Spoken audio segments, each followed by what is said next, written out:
Bonjour et bienvenue à tous pour ce webinaire sur optimiser son budget de restauration collective. Je suis très content de vous retrouver aujourd'hui.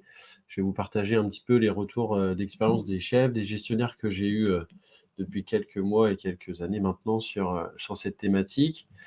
Je vous rappelle un petit peu le chat en bas où vous allez pouvoir poser vos questions et j'essaierai d'y répondre en temps réel. On aura aussi un temps d'échange en live à la fin de ce webinaire où vous pourrez me poser des questions. Alors l'objectif de ce webinaire, hein, ça va être d'échanger sur nos méthodologies de travail euh, pour optimiser son budget en restauration collective, bien entendu.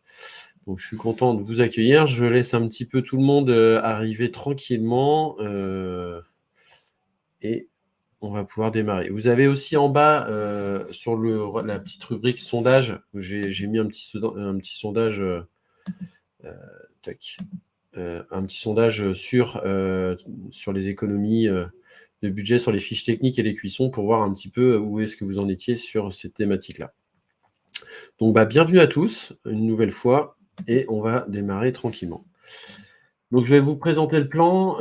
C'est un cercle que j'ai voulu un peu vertueux, que je vais essayer de vous expliquer facilement. Donc, ça va être sur l'audit d'achat, donc bien gérer son audit, de regarder un petit peu comment on travaille aujourd'hui et générer des résultats. Une stratégie d'achat qui va permettre de se fixer des objectifs qui peuvent être des économies budgétaires, mais beaucoup de choses autres. Le budget, donc définir son budget en amont pour éviter d'avoir des problématiques de budget à régler de façon très rapide, alors que si on anticipe, gérer, c'est prévoir, et si on prévoit correctement, ça évite des problématiques. La restauration, donc là, ça va être plus tout ce qui va être production, hein. Je vais présenter quelques leviers et puis des exemples concrets d'optimisation budgétaire. Et puis, bien sûr, le suivi et l'analyse avec la mise en place d'indicateurs qui vont vous permettre de visualiser en temps réel et puis aussi d'analyser pour faire votre bilan sur une année terminée quand vous avez fait toutes ces étapes. Et bien sûr, c'est un cercle vertueux, je vous le présenterai tout à l'heure. On va repasser en N+1 sur l'audit d'achat et puis la nouvelle stratégie qu'on veut mettre en place. Ça vous permet de formaliser les procédures et puis bien sûr de pouvoir travailler en collaboration avec toutes les étapes de l'alimentaire, hein. Ça peut être le chef de cuisine, le gestionnaire et puis l'acheteur public. Donc voilà, ce webinaire, il s'adresse aux trois typologies, hein, chef de cuisine, gestionnaire, acheteur. L'objectif, et puis bien sûr en restauration autogérée, l'objectif, c'est de travailler en collaboration pour que tout le monde puisse aider à atteindre les objectifs et surtout que tout le monde soit au courant de ce qui se passe dans l'établissement, en cuisine, comme au niveau de la gestion, comme au niveau de l'acheteur. Tac. Donc, je me présente. Moi, pour ceux qui ne me connaissent pas, hein, je suis Gaël Naelou. Je suis responsable du succès client et formateur sur le logiciel Optia Pro au sein de l'entreprise Optimarché. Mais j'ai été 20 ans chef de cuisine dans plusieurs secteurs, hein, qu'ils soient privés ou publics, mairie, collège, lycée, EHPAD également. J'ai travaillé sur plusieurs sites où voilà, on travaillait de 80 jusqu'à 2000 couverts par jour, donc où j'étais responsable de production et j'accompagnais mes collaborateurs sur diverses thématiques aussi. On travaille en collaboration. Du coup, sur Optimarché, donc nous, on est le bras droit, hein, des établissements en restauration collective en France. On les aide à publier leur marché. On les accompagne dans la stratégie d'achat. Et moi, je suis là au quotidien pour accompagner les chefs sur plusieurs thématiques, notamment sur le logiciel Optia Pro. On va faire de la commande jusqu'à la gestion de stock et une génération complète de feuilles de consommation journalière pour suivre au quotidien vos budgets. Je vais continuer sur... Donc le webinaire, je l'ai voulu parce que les retours des chefs, c'était, voilà, j'ai beaucoup d'inflation, comment je vais faire et du coup, je me suis dit, voilà, je vais prendre des chiffres, on va en parler ensemble, effectivement. depuis 2023, il y a une augmentation sur l'alimentaire qui est extrêmement forte, 14,8% sur les denrées alimentaires. C'est 6 sur le global, sur tous les sujets, mais sur l'alimentaire en particulier, on est à 14,8%. C'est quasiment 14% pour le bio, c'est compliqué aussi. Et puis, depuis 2019 à 2022, il y a 21% d'augmentation sur le coût de portion par rapport à l'inflation sur 2019 et 2022. On n'a pas encore fait 2023. Donc, n'hésitez pas à me mettre dans le chat, vos problématiques sur le budget, si vous en avez, et comment vous avez réussi à le gérer au quotidien. Donc 5 postes où il y a une forte augmentation de prix, plus de 20% sur le lait et le fromage. Donc tout ce qui est viande fraîche, poisson frais, légumes, pain et céréales. Donc ça, c'est des éléments importants parce que l'année prochaine, ces répercussions budgétaires vont se retrouver aussi sur le surgelé d'épicerie, puisque les produits frais d'aujourd'hui sont les produits surgelés et épicerie de demain. Donc vous avez souvent un déclenchement des augmentations de prix sur ces deux autres familles en N+1. Donc les conséquences, c'est qu'il y a des cantines qui publient sur Ma Cantine, puisque c'est obligatoire de publier ces chiffres sur Ma Cantine. Il y a 1035 cantines qui ont déclaré à l'instant T, là, qui sont au-dessus des 50% et qui respectent la loi Egalim. Il y en avait à la même période en 2021, 1721. Donc il y a vraiment un gros décalage avec des ajustements qui seront au détriment de la loi Egalim pour le moment. En tout cas, c'est un des leviers qu'ont trouvé les établissements pour réduire aussi leurs coûts, de faire peut-être un petit peu moins de bio et un petit peu moins de produits labellisés. Donc, je vous fais un retour un petit peu de ce que j'entends dans les établissements. Souvent, les chefs, ils me disent, de toute façon, il y aura toujours de l'argent pour nourrir les élèves. Je ne vais pas rester sans produit à nourrir pour les élèves. Et puis, le gestionnaire, il fait confiance aux chefs qui ne donnent pas plus de comptes. Donc, tout le monde ferme un petit peu les yeux. Et puis, en général, ils se retrouvent à faire des augmentations de budget en fin d'année parce que voilà, ils n'ont pas trop regardé un petit peu en amont qu'est-ce qui se passait.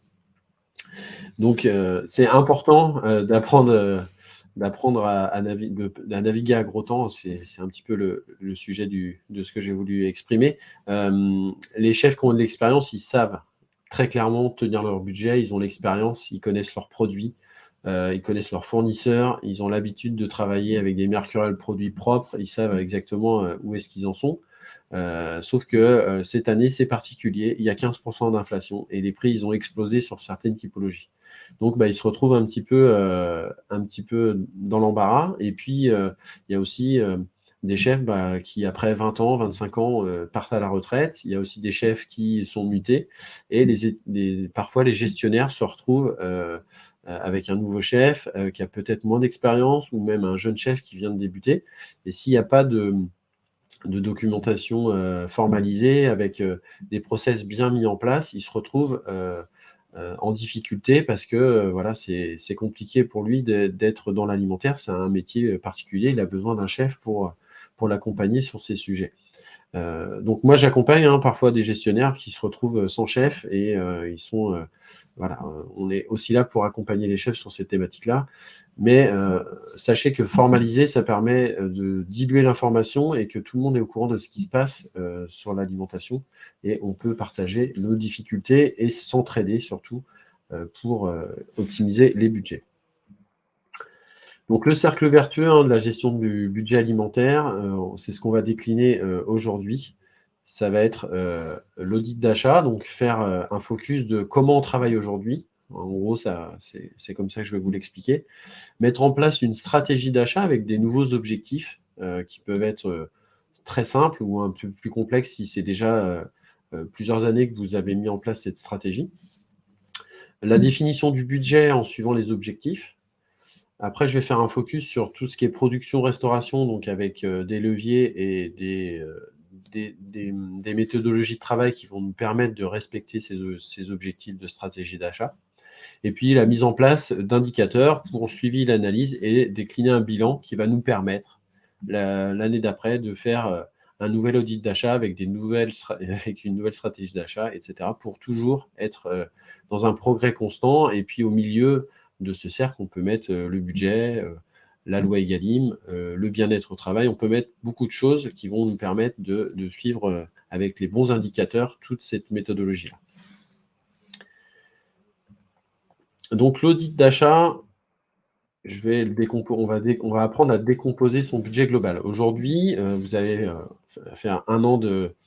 vous allez faire un bilan sur vos 6 premiers mois, par exemple, de janvier à juin, sur plusieurs lots de marché, par exemple les fruits et légumes, la viande, le lait, où vous allez sortir tout le listing de ce que vous avez acheté, le nombre les yaourts nature avec le prix, le fromage que vous avez acheté avec le prix, définir la totalité de votre besoin, la quantité que vous avez commandé sur ces 6 mois, et puis le prix que vous avez obtenu en prix moyen pondéré. On va dire que voilà, si vous avez fait 12 commandes, bah, vous allez faire la moyenne de ces 12 commandes.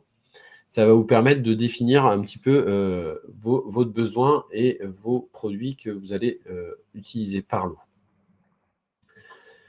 Donc, pour ceux qui n'ont jamais fait de budget, il faut se concentrer sur 3 grandes familles, c'est épicerie, BOF et surgelé, parce que ça représente quasiment 50% de votre budget. Alors, ce n'est pas le cas de tout le monde.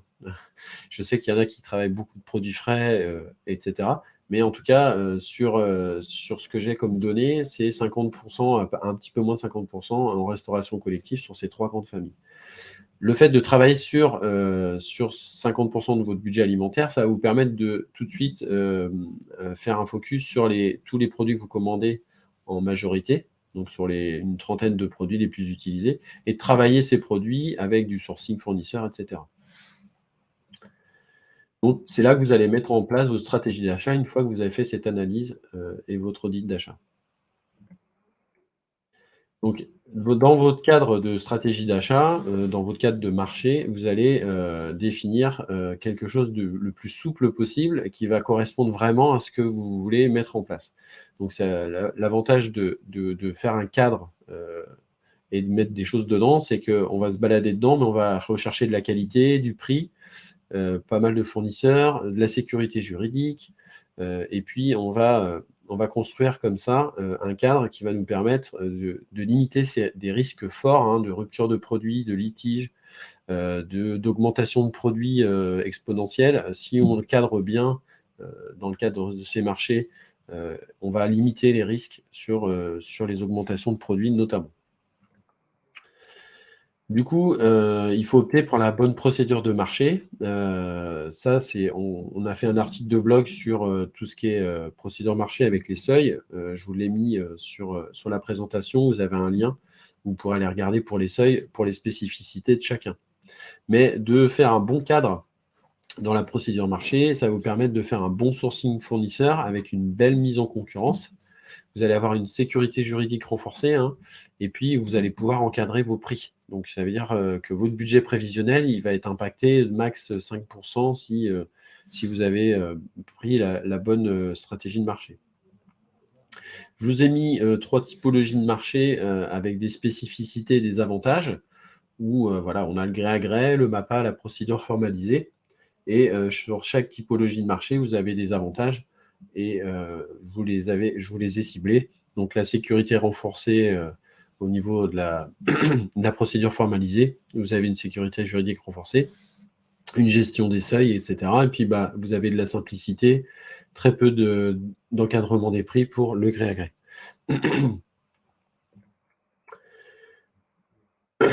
Donc, je regarde si j'ai quelques questions. Pour l'instant, ça va bien. Tout le monde suit. Il n'y a pas de questions particulières. Vous pouvez mettre des petits pouces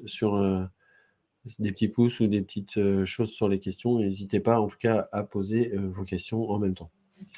Du coup, sur les objectifs, vous allez pouvoir établir vos stratégies d'achat suivant ce que vous souhaitez et vous mettre une stratégie en place. Donc, la réduction des coûts, c'est de l'achat volumique. Alors, c'est soit vous prenez un AMO comme Optimarché qui va vous permettre d'avoir des effets de volume, puisque vous allez faire partie soit d'un groupement ou soit d'une entité qui va sourcer beaucoup plus large que ce que vous allez produire et qui vont vous permettre de faire chuter les prix. Sur les produits Egalim, il faudra définir un budget cohérent, hein, par rapport aux augmentations de tarifs et puis aussi permettre, sur les produits Egalim, de sourcer des fournisseurs qui font beaucoup de produits Egalim avec de la variété de choix et de prix.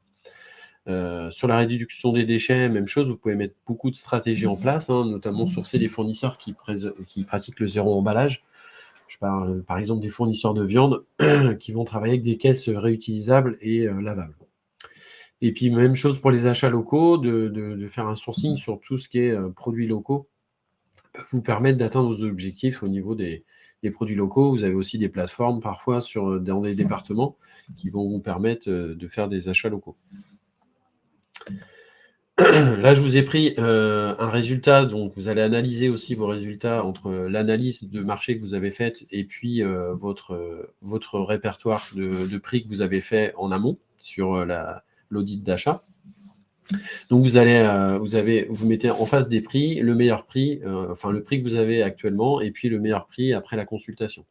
Ça vous permet tout de suite de voir les économies réalisées par produit. Donc là, c'est des exemples de prix, hein. J'ai fait un tableau pour vous donner des exemples, mais c'est dans cette stratégie-là qu'il va falloir travailler. Ensuite, vous avez l'avantage de la multi-attribution, c'est-à-dire que sur les mêmes lots de marché, vous pouvez demander une consultation de plusieurs fournisseurs, hein, notamment 3, et d'avoir 3, 4, 5, 6, et vous allez en sélectionner 3 pour toujours avoir le meilleur prix sur des typologies de produits différents. Donc là, j'ai pris aussi, il y a aussi bien sûr des fournisseurs A, B et C, vous avez des prix différents suivant les fournisseurs. Donc, vous avez la possibilité de commander les macaronis et le riz long grain chez le fournisseur C et les sardines à l'huile et le sucre en poudre chez le fournisseur A parce que vous avez des meilleurs prix. D'accord ? L'objectif, c'est toujours de faire des prix différents. Alors, sur nos clients, hein, sur l'inflation de prix, le fait de faire de la multi-attribution, sur l'inflation, on a maîtrisé l'inflation à 4%, donc aujourd'hui. Et puis, une fois que vous avez présenté votre stratégie, vous avez récolté votre analyse, vous avez choisi vos fournisseurs, il faut commander dans le marché. Commander dans le marché, ça va vous permettre d'avoir les meilleurs produits au meilleur prix. Donc, il faut bien analyser l'ensemble de ces produits et de commander dans le marché. Si vous commandez hors du marché, vous allez rencontrer des difficultés, soit sur des prix qui vont être différents, et puis, s'il y a des ruptures de produits, il y a des clauses dans les marchés qui vont vous permettre d'avoir des produits équivalents au même prix ou en tout cas de prendre chez un autre fournisseur. Vous allez garder une relation de confiance avec les fournisseurs que vous avez sélectionnés et puis vous avez aussi avoir des produits qui devraient être gérés de la bonne façon au niveau de la HACCP, notamment des DLC si vous avez mis des clauses dans vos marchés et des températures des produits puisqu'ils ont des camions qui doivent être conformes à ce que vous avez demandé dans le cadre de vos marchés. Alors je vais faire un petit temps pour regarder les questions. Est-ce qu'il est possible d'avoir une copie du PDF après la formation, s'il vous plaît? Alors oui, Kelly, je vous l'enverrai à la fin de la formation. Je prendrai tous les présents et je vous enverrai bien sûr le PDF avec les éléments pour que vous puissiez analyser de façon plus posée la formation. Mais n'hésitez pas à poser vos questions quand même, hein. Donc je vais continuer parce que je n'ai pas de questions en plus sur le marché. Tac. Donc après, on va définir un budget. Donc définir son budget.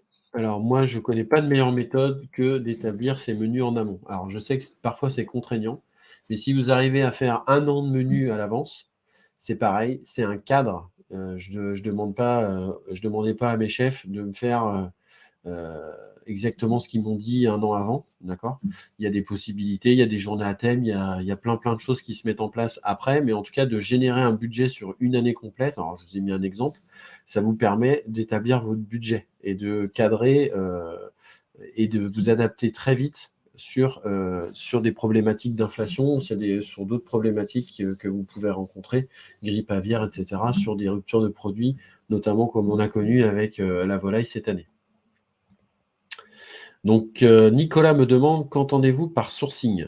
Donc, le sourcing, c'est de prendre connaissance sur votre territoire. Alors, ça peut être en macro-micro, hein, c'est-à-dire que vous avez tout ce qui est produits locaux ou sur des fournisseurs locaux.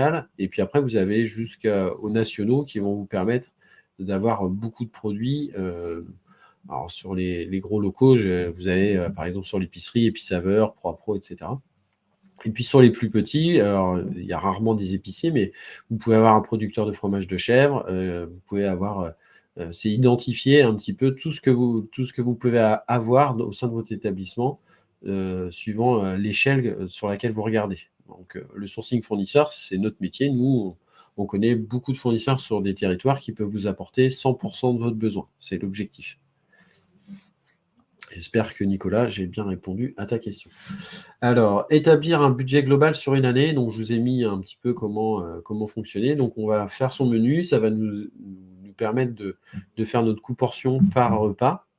Et puis, par rapport au nombre de repas qu'on fait et nombre de jours on va travailler, ça va nous donner un budget global qu'on va pouvoir, généralement le budget qui est voté en CA. Suivant quand vous allez construire vos menus, souvent vos objectifs Egalim, etc., c'est pareil. Vous allez avoir une enveloppe qui va être supérieure si vous faites beaucoup de bio, etc. Donc ça, c'est pareil, c'est à anticiper et puis c'est présenter que voilà, il y a une inflation et que vous demandez plus d'argent. Enfin, et puis vous allez adapter vos menus suivant le résultat que vous allez obtenir au niveau de votre budget. Hop. Une fois qu'on est passé sur le contrôle des coûts avec le budget, on va parler plus de la production avec, pour moi, quelque chose qui est essentiel. Il faut travailler sur des fiches techniques. Alors, je veux bien savoir un petit peu si il y a beaucoup de chefs qui travaillent sur fiches techniques. Je sais que c'est pas forcément évident. Moi, quand j'étais formateur il y a une dizaine d'années sur le CNFPT, il y avait encore peu de chefs qui travaillaient sur des fiches techniques production. Et du coup, c'est un vrai support intéressant de travail parce que ça vous permet de standardiser les recettes et c'est aussi un outil de formation quand vous avez des nouveaux collaborateurs qui arrivent, que vous avez des remplaçants qui ont des compétences limitées en restauration parce que parfois en cuisine, quand on demande un remplaçant et quand on en a un, c'est pas forcément quelqu'un du sérail ou qui a peu d'expérience en cuisine. Et même sur des méthodologies simples de fiches de recettes, ça nous permet d'avoir la progression et de pouvoir avoir un résultat comme le chef l'entend. C'est-à-dire que moi, je faisais les fiches recettes en collaboration avec mon équipe de chefs. Je pouvais faire plusieurs sautés de porc façon Bernard, façon Jonathan, façon Robert, parce qu'ils avaient leur petite touche en plus. Je laissais libre ça, hein, ça c'est vraiment. Mais par contre, on formalisait parce que moi, ça me permettait de contrôler mes coûts, même si c'était un peu plus cher, un peu moins cher, etc. On validait les recettes ensemble et une fois qu'elles étaient validées, on analysait, hein, suivant les déchets, etc. On adaptait la fiche recette. C'est toujours adaptable et ça permet vraiment d'avoir une progression constante sur son travail. Et puis les fiches recettes qui ne marchent pas du tout, ça peut être intéressant de faire un petit laboratoire où on travaille la fiche recette. Alors moi, je le faisais avec mes équipes sur des grosses productions où on travaillait la fiche recette. S'il y avait plus de 30% de pertes sur la pesée des déchets, on stoppait cette fiche recette et on retravaillait l'assaisonnement, ou on retravaillait la sauce, ou on retravaillait le produit pour gagner en qualité et puis que ça ne soit pas jeté, parce que ça ne sert à rien de produire pour mettre à la poubelle. La cuisson basse température, je vois que Valérie a cette question. On va en parler parce que c'est aussi un levier économique, parce qu'on va valoriser des bas morceaux hein, sur tout ce qui est sauté, des morceaux qui sont beaucoup moins chers. La cuisson basse température, c'est quelque chose qui nous permet de réduire les pertes de volume, hein, puisque ça va cuire doucement. Vous allez avoir peu d'ajout de fond, par exemple sur un sauté de bœuf. Vous avez tout le collagène de la viande qui va être dedans, donc vous avez moins d'agents de liaison, vous avez un vrai goût dans le fond et dans le jus, et vous n'avez pas besoin d'ajouter du fond de veau qui coûte entre 7 et 15 euros la boîte. Donc la cuisson basse température, elle est super simple à mettre en place sur des sautés, puisque vous avez votre poids de viande, 10% du poids de viande, c'est la garniture aromatique, d'accord ? vous faites rissoler votre garniture aromatique. Une fois qu'elle est bien rissolée, vous allez mettre l'agent de mouillement qui est de l'eau. L'eau, c'est gratuit. C'est la moitié du poids de la viande en eau. Ensuite, vous montez en ébullition, vous mettez 5 grammes de sel par kilo de viande et 0,5 g de poivre par kilo de viande. Et vous allez mettre votre viande par 5 kg, 10 kg, suivant la production que vous avez à faire. Dès que ça remonte à ébullition, vous remettez 5 kg. Voilà. Donc, vous allez saisir votre viande dans un bouillon chaud. D'accord. Donc, vous allez garder l'ensemble des sucs de la viande à l'intérieur du jus. Et puis, vous avez peu de pertes de viande. Une fois que vous montez la température à 80 degrés, puis vous allez cuire ça pendant 8 heures pour un sauté de bœuf à peu près, puis un maintien en température à 65 degrés sur le reste de la période. L'avantage, il y en a deux. C'est d'une, vous allez faire des économies d'échelle avec la réduction de perte de volume de la viande. Et puis, le matin, quand vous arrivez, votre sauté, il est prêt. Donc, vous allez pouvoir vous consacrer à d'autres tâches au niveau de la garniture, etc., etc. Donc ça marche pour la viande. Ça marche aussi pour les légumes. Je vous ai mis le tableau des justes cuissons des viandes et puis les températures du four, parce que là, j'ai mis sur le four pour tout ce qui est rôti, etc. Mais attention à la traçabilité. Alors, j'ai Gaëtan qui me dit sur les cuissons à basse température, attention à la traçabilité. Alors, bien sûr, si vous n'êtes pas là la nuit, il vous faut soit une clé USB qui va référencer que vous avez bien respecté les températures à cœur, hein, puisque si vous êtes en dessous des seuils de l'HACCP, votre production, elle est pas conforme. Donc, il y a des mesures correctives à adopter. Donc, oui, il y a ça. Il y a plein de... Aujourd'hui, les nouvelles sauteuses, alors je pense à Rational, mais il y en a d'autres, bien évidemment. Ils sont aussi avec une solution qui s'appelle IPAC Hygiène, où vous avez la traçabilité qui est automatiquement mise sur votre ordi. Donc, bien sûr, il faut être vigilant. Mais ça, je sais que vous l'êtes, vigilant sur la traçabilité depuis des années maintenant. Du coup, je vous ai mis un petit rapport sur la juste cuisson. J'ai fait un petit focus aussi sur la juste cuisson des légumes verts. Alors, je sais qu'aujourd'hui, les légumes verts, beaucoup le cuisent correctement, mais sachez que quand vous dépassez les 82 degrés à cœur d'un légume vert, vous perdez, suivant la surcuisson, 10 à 50% du volume. Donc, moi, quand je suis arrivé dans un établissement, il cuisait à peu près 150 kg de haricots verts, mais il est surcuisé. Moi, je suis passé à 100 kg juste en étant en juste cuisson à 82 degrés. Donc, et je servais le même nombre d'enfants. Même chose avec le rôti de bœuf. Mon prédécesseur cuisait entre 140 et 150 kg de rôti de bœuf. Je suis passé sur une cuisson basse température. Donc, on met le rôti sur grille dans une enceinte à 85 degrés. D'accord. Et on va cuire à la sonde. Mon prédécesseur, il cuisait 140-150 kg. Je suis passé à 93 kg de rôti de bœuf, puisque mon rôti, il était bon de l'entame jusqu'à l'autre entame. Lui, comme il cuisait en traditionnel, le rôti était souvent bien cuit sur les entames, et puis il était à point au milieu. Moi, il était à point du début jusqu'à la fin. Alors, Benoît me dit qu'il ne m'entend plus. Est-ce que tout le monde m'entend bien? J'ai pas touché grand-chose. Je préfère que... Ouais, ok. Donc Benoît, peut-être... Oui, tout le monde m'entend bien. Même chose sur le gaspillage alimentaire. Alors, on fera un focus, on fera un webinaire spécifique sur le gaspillage alimentaire parce qu'il y a énormément de choses à vous dire. Mais sachez que aujourd'hui, les chiffres, c'est 60% du gaspillage alimentaire, c'est le légume que vous servez le midi et la protéine, viande, poisson, que vous servez le midi, c'est 60% de votre gaspillage alimentaire. Donc, sur vos fiches techniques, travaillez bien sur ces deux familles de produits dans un premier temps si vous n'avez pas mis de choses en place. Donc, le suivi et les analyses, donc c'est tout ce qu'on va mettre comme indicateur. Là, je vais vous mettre 5 exemples importants. Donc, la première chose, pour moi, qui est essentielle, c'est la feuille de consommation journalière. Alors, je sais que dans les collèges et les lycées, c'est quelque chose que vous maîtrisez très, très bien. C'est vraiment important parce que ça vous permet de contrôler votre budget en temps réel.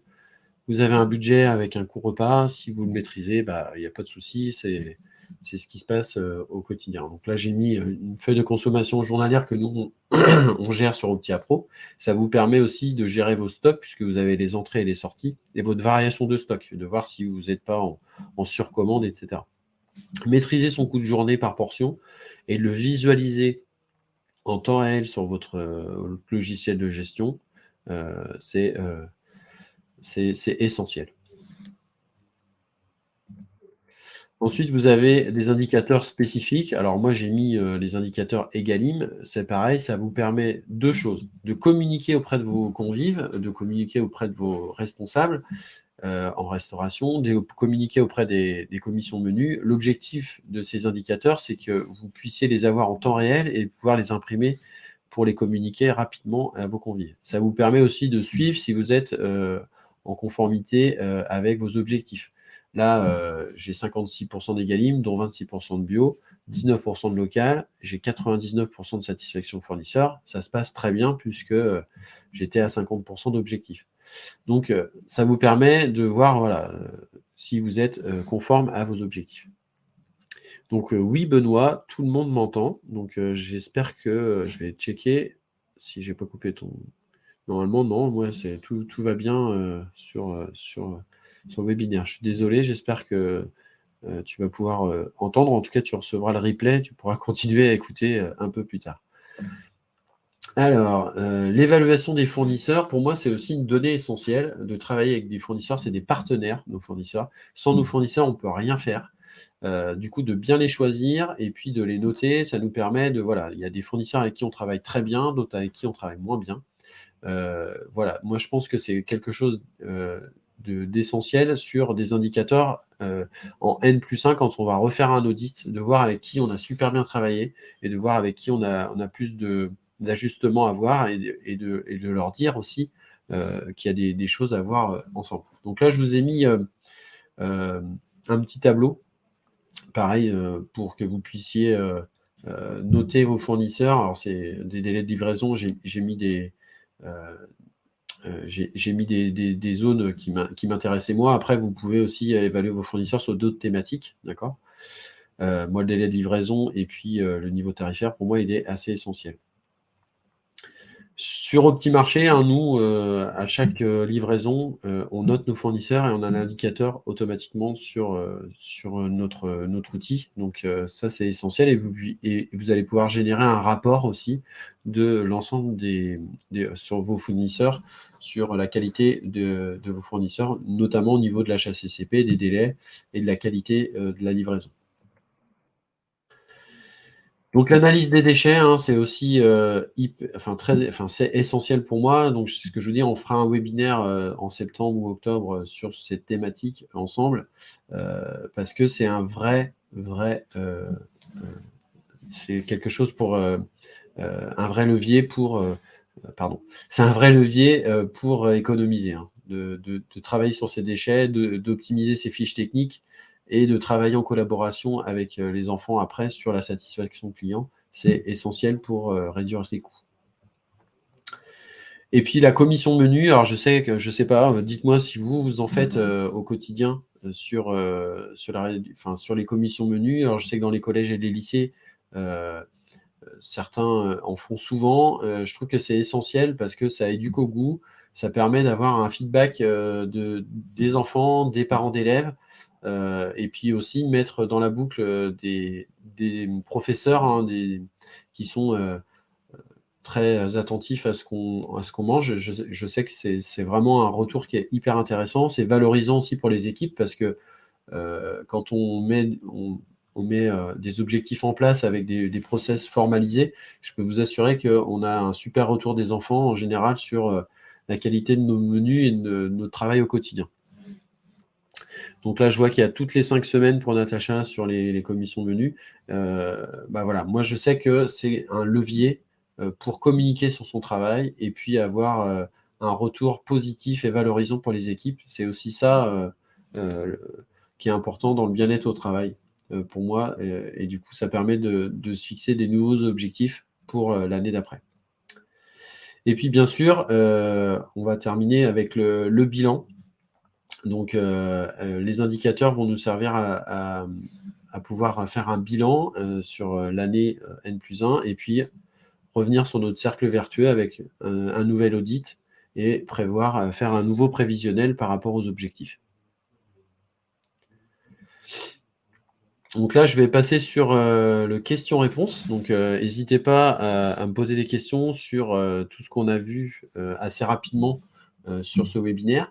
Nous, on est toujours dispo hein, chez Optimarché pour répondre à vos questions. Donc, n'hésitez pas à nous appeler ou si vous avez besoin de notre aide sur des thématiques. Je vous rappelle également que sur notre site, il y a un blog avec plein d'éléments sur la restauration collective, notamment sur les réductions de budget, sur les marchés, sur le gaspillage alimentaire. Donc, n'hésitez pas à aller les voir sur notre site petitmarché.org. Alors, les questions... tac. Sur les cuissons basse température aussi, est-ce que c'est difficile à mettre en place? Alors, c'est super simple, Natacha, de mettre en place la cuisson évolutive. Alors déjà, il y a des formations, hein, notamment au CNFPT, qui sont intéressantes. Et puis, vous avez des process qui sont sur EMAP, donc un logiciel que je vous mettrai en lien aussi en bas du PDF, où vous allez pouvoir trouver beaucoup de cuissons en basse température, que ce soit en sauteuse ou au four pour certaines thématiques. Donc, n'hésitez pas à regarder sur ce site aussi. Est-ce que travailler avec le GAP, c'est du hors marché? Alors non, le GAP, c'est un groupement d'achat, donc il n'y a pas de souci sur ça. Après, c'est toujours important de faire une analyse fine du groupement d'achat avec qui vous travaillez. Il y en a beaucoup qui existent. Nous, chez Optimarché, on se propose de faire bien sûr des études comparatives de prix et de qualité sur ce que vous travaillez aujourd'hui. Donc, n'hésitez pas à nous demander.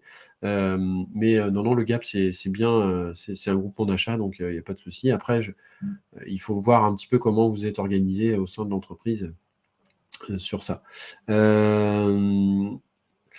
Est-ce que vous aurez à me transmettre un tableau sur la cuisson des basses températures? Alors oui, il est dans le PDF, et puis bien sûr, je peux vous le communiquer. N'hésitez pas à m'envoyer des mails à la suite de la formation pour que je puisse vous envoyer ce dont vous avez besoin. Comment trouver ces éléments sur Optimarché? Vous m'envoyez un mail. Si vous ne les trouvez pas, alors ça dépend de ce que vous cherchez exactement, mais là, parce que la question n'est pas hyper précise. Mais en tout cas, les articles de blog, c'est sur le site optimarché.org. Et puis, donc vous tapez sur blog, et puis vous allez avoir tous les éléments. Si c'est tout ce qui est juste cuisson, les tableaux, etc., c'est moi qui les ai. Donc, vous n'hésitez pas à me faire une demande par mail. Je vais vous mettre mes coordonnées en fin de formation, et puis on pourra regarder ça ensemble. Alors, comment je fais sur Optimarché pour voir tous les produits d'un seul fournisseur? Alors, vous allez voir tous les produits d'un fournisseur par lot de marché, puisqu'ils sont définis comme ça.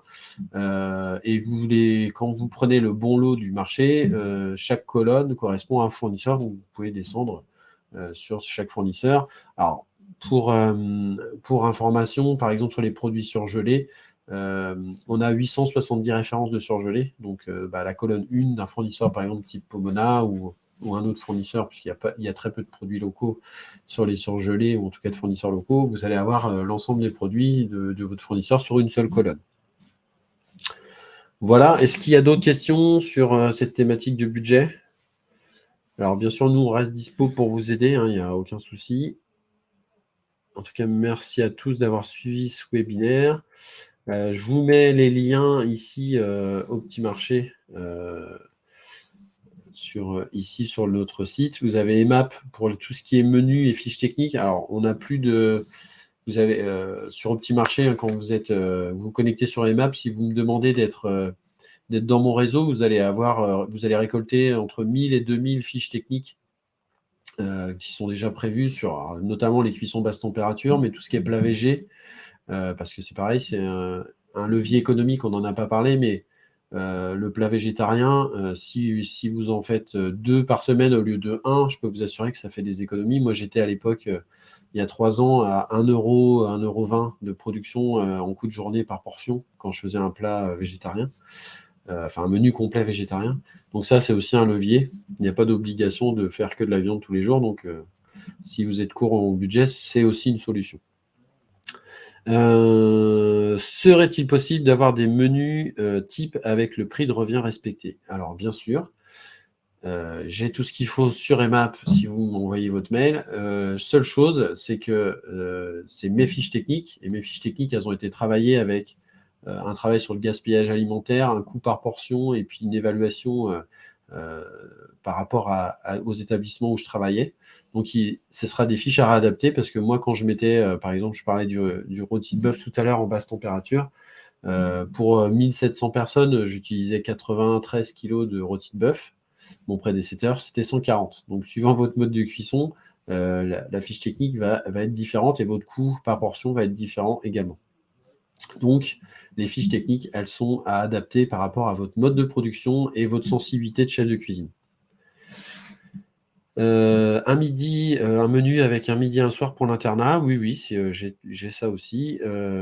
Donc, il n'y a pas de souci. Valérie me dit que pour économiser, elle utilise aussi une cellule de refroidissement pour repasser parfois les plats du midi le lendemain midi. Et c'est aussi un très bon levier d'économie, puisque si vous avez des classes en moins qu'on ne vous a pas prévenu, bah, parfois ça vaut le coup, si ça n'a pas été présenté aux élèves, de passer en cellule de refroidissement. Donc je vous rappelle le process.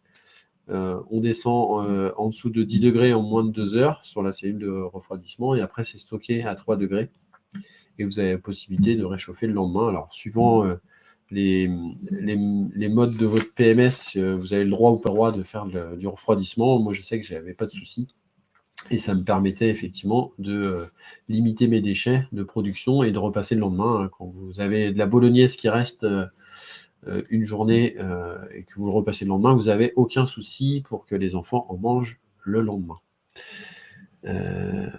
Et oui, Kelly me dit effectivement, la cellule dans tous les établissements publics sera un bon levier pour économiser. C'est une réalité. J'espère qu'il y a quelques acheteurs publics qui sont présents sur ce webinaire et qui entendent un petit peu les messages des chefs. Effectivement, les bons outils dans les cuisines, c'est un vrai levier aussi pour aider les chefs à économiser au niveau de leur typologie de cuisson ou leur mode de gestion des déchets aussi.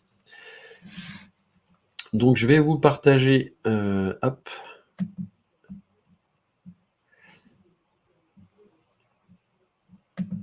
mes coordonnées ici. Donc, si vous avez besoin de me joindre, donc vous avez ma ligne directe, 02 53 35 79 35. Vous avez aussi mon 06. N'hésitez pas à m'envoyer des SMS ou m'envoyer un message répondeur. Et puis, vous avez en bas mon mail. Donc, si vous avez besoin sur Emap, sur les justes cuissons, n'hésitez pas à m'envoyer un message pour avoir les infos que vous souhaitez. En tout cas, j'ai été très heureux de partager ce moment matinal avec vous, juste avant les vacances. Alors, on refera des thématiques webinaires, optimisation de budget, pour aller peut-être plus dans le détail aussi, avec vos retours, parce que les retours que vous allez me faire sur le sondage, sur les questions, etc., moi, ça va vraiment me permettre de donner plus d'informations la prochaine fois sur les optimisations budgétaires, et puis surtout sur vos attentes. Alors, n'hésitez pas à me donner vos attentes de webinaire. Je vais essayer d'en faire chaque mois sur des thématiques qui vous intéressent. Je vais retrouver des infos, et puis je vais essayer de vous les transmettre après. Vraiment, mon objectif, c'est de coller à vos réalités de terrain. Donc, n'hésitez pas à me solliciter sur toutes ces thématiques. En tout cas, merci beaucoup d'avoir suivi ce webinaire, et puis je vous dis à très bientôt chez Optimarché ou sur les webinaires Optimarché. Au revoir, merci beaucoup.